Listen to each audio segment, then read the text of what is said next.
Olá! Hoje vamos conversar sobre a Páscoa, algo que é comemorado ao redor do mundo inteiro nas mais diversas culturas e religiões. Você sabe o que significa Páscoa? Você sabe como surgiu a Páscoa? Então fique ligado que hoje você vai descobrir isso. Bem, Páscoa, a palavra Páscoa, vem do hebraico Pessah. E Pessah significa passagem. Mas por que passagem? Bem, eu vou dizer como surgiu e você vai descobrir por que essa festa religiosa se chama passagem. A Páscoa surgiu há mais ou menos 1500 anos antes de Cristo, lá no Egito, na época de Moisés. Nessa ocasião, o povo hebreu, que tinha mais de 600 mil homens, sem contar as mulheres e as crianças, estava vivendo lá no Egito, mas eles estavam sendo tratados como escravos. Eles trabalhavam de segunda a segunda, não recebiam salários, somente água e comida para sobreviver. Era uma vida muito sofrida. Então, nessas condições, o povo hebreu começou a clamar ao seu Deus, o Deus dos seus antepassados, Deus de Abraão, Deus de Isaac e Deus de Jacó. E Deus então, ouvindo o clamor de seu povo, decidiu libertá-los. Como ele fez isso? Bem, ele chamou o seu servo Moisés e disse: Moisés, vai falar com o faraó do Egito e diga a ele que eu quero que o meu povo saia para que possa me adorar. Deus sabia que o faraó, que tinha um coração muito duro e era um homem mau, não deixaria o povo de Israel sair. Então ele disse a Moisés: o rei do Egito não deixará o meu povo sair, então eu mandarei 10 pragas para que ele possa libertar o meu povo. E assim foi. Moisés foi falando com o faraó, ele e seu irmão Arão. E o faraó, com o coração duro, a cada vez negava a solicitação de Deus. Então Deus mandou a primeira praga, a segunda, a terceira, a quarta, até a 9ª praga sobre o Egito. Mesmo assim, o faraó não deixava o povo de Israel sair. Ele dizia assim: quem é o Deus de vocês para que eu possa ouvi-lo? Fique sabendo que eu não deixarei o seu povo ir. E isso incitava a ira de Deus sobre o Egito. Então, como o faraó não permitiu que o povo de Israel saísse em liberdade, Deus então decidiu enviar a 10ª e última praga sobre o Egito. Ele então falou com Moisés: Moisés, essa noite eu passarei pelo Egito e todos os primogênitos, quer seja das famílias, das pessoas, quer seja dos animais, acabarão morrendo por essa última praga.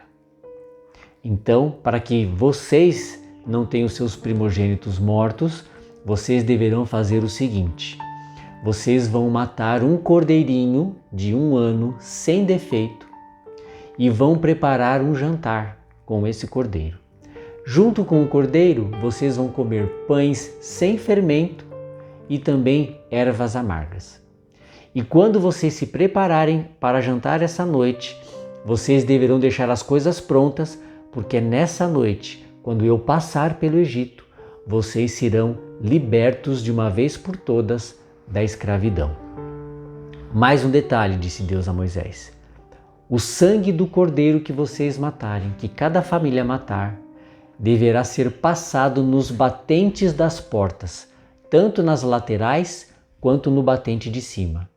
E quando eu passar pelo Egito e ver esse sangue nos batentes das portas, eu passarei direto por essa casa e não permitirei que o anjo da morte entre para matar o seu primogênito. E assim foi. Então todo o povo de Israel, obedecendo ao seu Deus, matou aquele cordeirinho e passou o sangue nos batentes das portas, para que quando Deus passasse, o primogênito daquela família estivesse a salvo. Eles também prepararam os pães sem fermento a erva amarga e deixaram tudo pronto, todas as suas roupas, os seus pertences que eles iam levar para a viagem, deixaram prontos para que quando Deus passasse, eles pudessem partir então rumo ao novo país.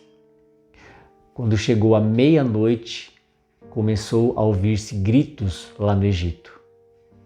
Era Deus passando pelo Egito e executando a 10ª e mais terrível praga sobre aquela nação. Então, cada casa tinha um filho morto. As pessoas que não ouviram atentamente as instruções e orientações de Deus tiveram seu primogênito morto naquela noite. Então, o faraó, que também teve o seu filho morto naquela noite, mandou correndo chamar Moisés e disse a ele: Moisés, tire o seu povo daqui, o povo hebreu aqui do Egito. E os oficiais do faraó também confirmaram isso e dizendo a Moisés: Moisés, seja rápido, antes que todos aqui no Egito acabem morrendo. Então, o povo de Israel, que já estava preparado para sair, pegou seus pertences e começou a caminhar rumo ao deserto. Foi assim que Deus, passando pelo Egito, acabou libertando o povo de Israel da escravidão. Deus disse mais uma coisa a Moisés: Moisés, esse vai ser o primeiro mês do ano de vocês. E todo dia 14 desse mês, para sempre, vocês vão comemorar essa Páscoa, essa passagem minha pelo Egito, para que vocês e seus filhos e seus netos e bisnetos se lembrem como eu libertei com mão forte vocês da escravidão do Egito. Essa é a comemoração que os judeus já fazem há anos. E Jesus? Será que Jesus comemorou essa Páscoa enquanto ele esteve aqui como homem? Bem, claro que sim. Jesus ele era judeu, da tribo de Judá. E todos os anos, desde a sua infância com a sua família, com José e Maria, ele comemorava a Páscoa dos hebreus. Lá na mesa tinha, obviamente, um cordeirinho, tinha as ervas amargas, tinha os pães sem fermento. E Jesus, desde a sua infância, ele ouvia sobre a história da libertação do povo de Deus da escravidão do Egito. Quando Jesus se tornou adulto e chamou os seus discípulos para fazer a pregação do Evangelho e fazer a sua obra que ele tinha para fazer aqui na terra, ele ensinava, dentre outras coisas, a Páscoa também e os seus símbolos. O cordeirinho, ele representava Jesus, o Cordeiro de Deus que ia morrer para libertar as pessoas do pecado e da morte. As ervas amargas continuavam representando a amargura que o povo de Israel passou lá no Egito na época da escravidão. E o pão sem fermento significa uma vida sem pecado, porque nesse caso Deus falava assim: olha, o fermento aqui será um símbolo para o pecado nessa festa, então vocês não comerão pães com fermento e ficarão uma semana sem usar o fermento na casa de vocês. Depois que Jesus pregou o Evangelho durante 3 anos de seu ministério junto com os discípulos, chegou o momento de ele comemorar a última Páscoa com eles. Então ele chamou os discípulos e os discípulos perguntaram: Mestre, hoje será a Páscoa e aonde nós vamos comemorá-la? Jesus então disse aos seus discípulos: olha, vão até a cidade e lá em determinado ponto vocês vão encontrar um homem carregando um balde de água. Vocês devem seguir esse homem até uma casa e quando ele entrar na casa vocês vão chamar pelo dono dessa casa. E ali vocês perguntarão a ele: Senhor, o mestre pediu para perguntar aonde ele e os seus discípulos poderão comemorar a ceia da Páscoa. Então, eles seguiram a orientação de Jesus e foram até essa cidade. Chegando lá, eles encontraram um homem carregando o balde d'água, como Jesus tinha falado. E eles o seguiram até determinada casa onde ele entrou. Quando ele entrou na casa, os discípulos seguiram a ordem do mestre e mandaram chamar o dono. Quando o dono chegou até o portão, eles disseram: olha, o mestre perguntou onde ele poderá comemorar a Páscoa com seus discípulos. Certamente o dono daquela casa sabia de quem os discípulos estavam falando. Era sobre Jesus. E ele disse: olha, eu tenho aqui um salão no segundo andar dessa casa e ali vocês poderão preparar a Páscoa para o mestre. Então, os discípulos rapidamente voltaram para Jesus, contaram o que aconteceu e providenciaram tudo o que era necessário para comemorar a Páscoa daquela noite. Chegando à noite, com a mesa posta, chegou Jesus e os seus discípulos.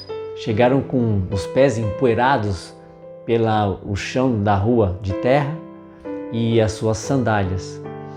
E não havia ninguém para lavar os pés daqueles discípulos e nem mesmo de Jesus.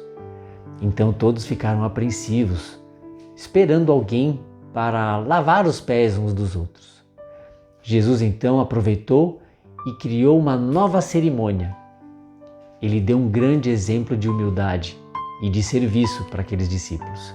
Ele pegou uma toalha, colocou em seus ombros, pegou um pouco de água, se abaixou e começou a lavar os pés dos discípulos, um por um. Alguns até relutaram, mas ele disse: não, eu tenho que lavar os pés de vocês, senão vocês não terão parte comigo no paraíso. E assim Jesus começou a lavar os pés deles. Depois de lavar os pés, Jesus disse assim: vocês viram o que eu fiz? Se eu, que sou o Mestre e Senhor, lavei os pés de vocês, então vocês também deverão lavar os pés uns dos outros. Façam isso para sempre. E ali Jesus ensinou uma grande lição de humildade. Quando chegou na hora do jantar, dentre as coisas que havia na mesa, Jesus pegou um pão, deu graças a Deus e repartiu esse pão sem fermento com os discípulos. Então ele disse assim: tomem e comam esse pão. Esse é o meu corpo. Depois, Jesus pegou o vinho, distribuiu nas taças e deu também uma taça para cada um de seus discípulos. E disse assim: tomem esse vinho. Ele representa o meu sangue, o sangue que garante a aliança entre Deus e o seu povo. Ali naquela Páscoa, Jesus estava instituindo uma nova cerimônia. Era a cerimônia da ceia do Senhor, onde os discípulos comeriam do pão sem fermento e tomariam o suco de uva, representando o corpo e o sangue de Cristo. Por que Jesus colocou essa cerimônia? É para que as pessoas pudessem se lembrar de que Ele morreu para o perdão dos nossos pecados, para garantir a aliança que Deus tinha feito com o seu povo. E que aliança era essa? Bom, vamos ver na palavra de Deus? Vamos começar aqui com o livro de Crônicas.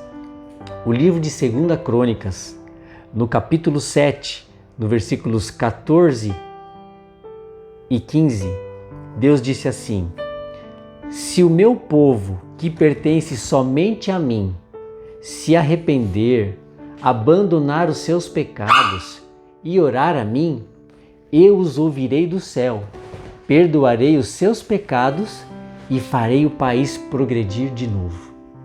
Essa é a primeira e grande aliança que Deus fez com o seu povo. Se o seu povo se humilhasse, se arrependesse, confessasse os seus pecados, Deus prometeu que ia perdoá-los e ia fazer o país progredir novamente. E a outra promessa feita na aliança entre Deus e seu povo está no livro de Jeremias. Jeremias capítulo 31, versículos 31 e 33. Ali, Deus disse ao seu povo: está chegando o tempo em que farei uma nova aliança com o povo de Israel e com o povo de Judá. Quando esse tempo chegar, farei com o povo de Israel esta aliança. Eu porei a minha lei na mente deles e no coração deles a escreverei. Eu serei o Deus deles e eles serão o meu povo. Sou eu, o Senhor Deus, quem está falando. Essa é a grande e importante aliança que Deus fez com o seu povo. Deus nos perdoaria, apagaria os nossos pecados, faria com que nós prosperássemos novamente e, além disso, Ele escreveria a sua lei na nossa mente e no nosso coração. Isso quer dizer que Deus daria o entendimento para que nós conhecêssemos a vontade dEle e a sua lei, a lei pela qual todo ser humano será julgado antes de receber o galardão da vida eterna ou receber a condenação se não obedecer a Deus. Deus também prometeu que escreveria no nosso coração.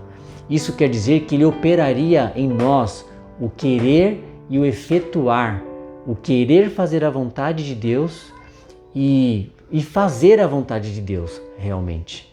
Isso faz com que o povo de Deus esteja preparado para que quando Jesus voltar, possa receber o galardão da vida eterna. Você entende agora a importância da Páscoa? Você entende agora o significado dessa festa tão importante?